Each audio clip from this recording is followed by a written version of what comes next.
Hello, welcome back to another video of Chaplin, Laurel and Hardy Collectibles. This video I just want to go through some of my cutouts and just a few more little rare bits and pieces I have, and I decided to put these cutouts up and have them on display for a bit as they've been sat away in the cupboard for some time. And then of course this is the new one, the latest edition. It's made out of like a plywood, and it's by private artist, and you've got Ollie's turnaround stands in it. I wasn't too sure about that at first, but I warmed to it and really like it, and it doesn't bother me at all because it actually reminds me in the pictures where Ollie is literally throttling Stan, or out of frustration, like for example from A Perfect Day or The Bohemian Girl, he does it, and I think it's just really great, sort of cartoony, sort of life-size cutout. And then you've got this, which is canvas art, which is original painting that actually came with it, which is actually the same, and it's just really lovely piece. I just haven't had the room to put this up at the moment, but I shall find a home soon for that. And then these guys behind me I've had for years, and probably going back over 10 years or more now. I've had these cutouts of Chaplin, Laurel and Hardy.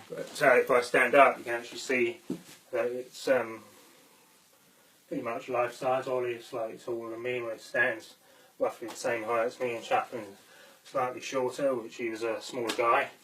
And there's actually a quite funny moment behind these, but in my old house, in my parents' house, and they used to stand either side of the window, and at the time we had a painter decorator come in to paint the landing, stairs and the hall upstairs, and it was a day that nobody was home, and he had to open my bedroom door to get around the door frame. And when he opened the door, we didn't see it, but this is what he told us, that when he opened the door, he literally jumped back out of the room, and he actually thought there were two guys that stood by the window staring at him, but it scared the hell out of him. So maybe we should have told him that we got Laurel and Hardy stood in the bedroom, but it was funny to hear it at the time. And of course, Laurel and Hardy, or even Chaplin, they wouldn't hurt anybody. But yeah, these guys are really great to have as part of the ongoing memorabilia collection that I have. And just moving on from those, I was able to get hold of another rare postcard of Chaplin.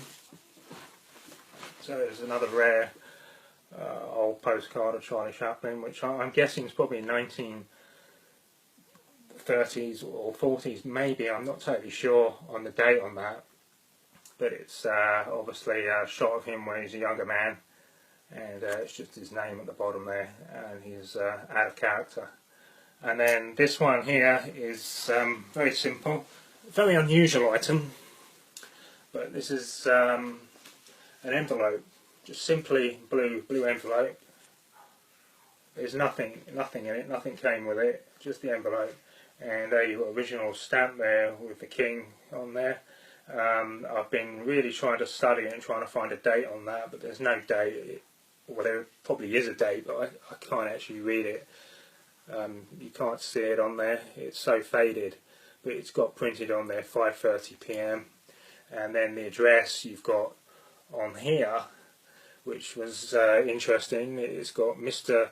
Charlie Chaplin, film actor and producer, Hollywood, United States of America, USA.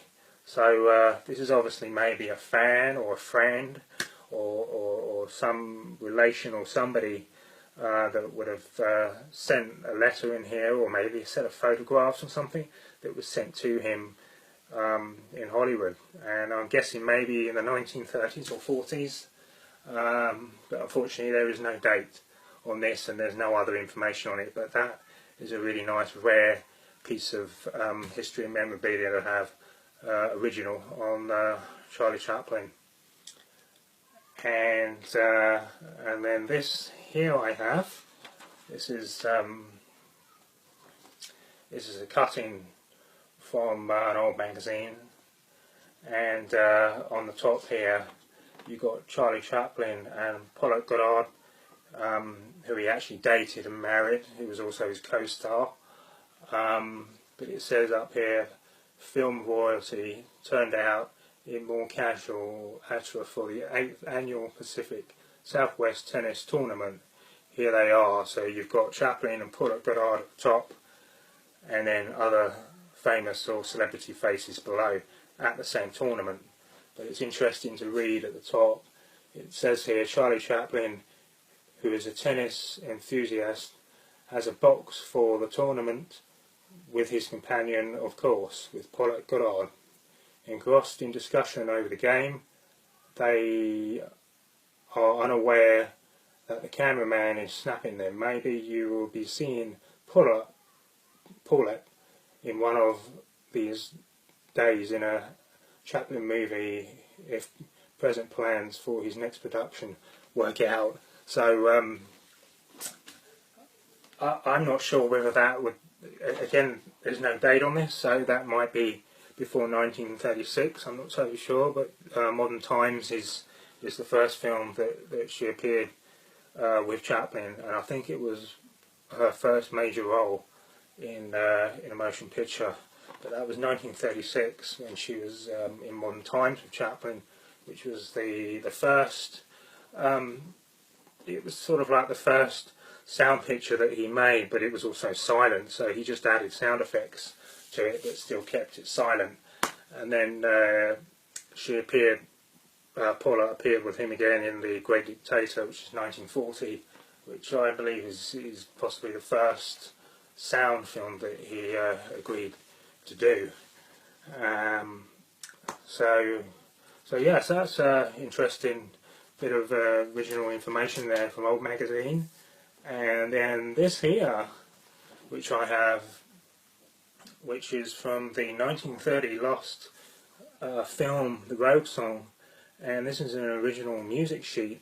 I'm not going to open it up because it's just really fragile, so if I open it up I need to have it flat on the floor. But basically it's just a music sheet to The White Dove, and at the front here you've got Lawrence Tibbett, who's the main guy in the film, and all the different names and stars from the film, and it's got Made in USA at the bottom. So I'm not totally sure how old this is. I mean, the film, the lost film, as we all know, The Rogue Song, which is 1930, and I don't believe this is 1930. This could be several years later, but again I don't have a date on this. But again, it's a really nice rare piece to have connected to one of the lost sort of Holy Grail films that all Laurel and Hardy fans are really trying to get hold of, or we're all trying to find this particular film. And I was actually lucky enough to find this when I was back in 2012, I think it was, when I was on holiday in Orlando, and it was in an antique shop there, and a whole stack of music sheets, and I was just going through them and I found this and I looked at it, and I kept looking at it and I thought, is that the Rogue Song, as in the Laurel and Hardy lost film Rogue Song? And I believe it was at the time, so I decided to snap it up and buy it. So it was a nice find to come across, and in the States also. So yeah, so that's a really nice piece to have. So yeah, so that's it. This video, just a little recap on a few items there. And of course, every time I come into this room now, into my Laurel and Hardy room, I hope I don't scare myself. I've actually forgotten that I've put these guys up on display. So yeah, that's it. So thanks for watching this video, and look out for more soon. Bye.